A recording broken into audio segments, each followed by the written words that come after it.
अमचन music की शानदार प्रस्तुति।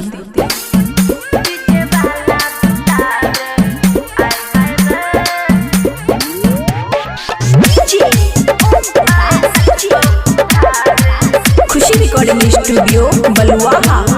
हाँ हम छिए मिथिला के छौरी रंगीले, कर देबो कमर के पेंट तो हंडीले रे। हम छिए मिथिला के छौरी रंगीले, कर देबो कमर के पेंट तो हंडीले। छौरा ने बुझे है कमजोर रे, हमरो छमन बाबू तोरो छमन आय रखबो उघारे। आय हाय रे हमर लवर दुलार, आय हाय रे हमें रखबो उघारे। आय हाय रे हमें रखबो उघारे। डीजे प्रकाश डीजे रे सुन।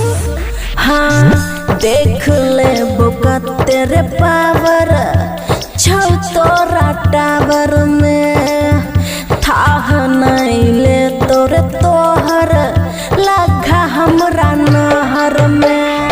दाल भात खाके बाबू पेट नहीं भर, अचार के रस छौरा समीज में पड़ल। कल बियाह तू कुआरे में, हमरो छमन बाबू तोरो छमन आय रखबो उघारे।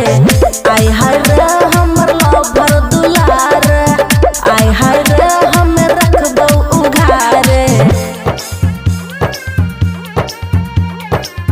आय हाय रे हमर लवर दुलार। डीजे प्रकाश डीजे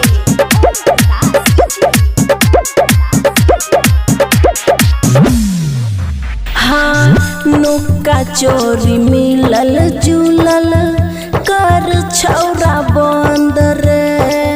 नहीं त मिल के गाँव सब देते हमरा दंड रे। राइटर ओम प्रकाश कर दे हमरा के खुश रे, नहीं त खुशी याद जतो आज रूठ रे। राजू से लगलै मिलार रे, हमरो छमन बाबू तोरो छमन आय रखबो उघारे। आय हाय रे हमर लवर दुलार, आय हाय रे हम रखबो उघारे। खुशी रिकॉर्डिंग स्टूडियो बलुआहा।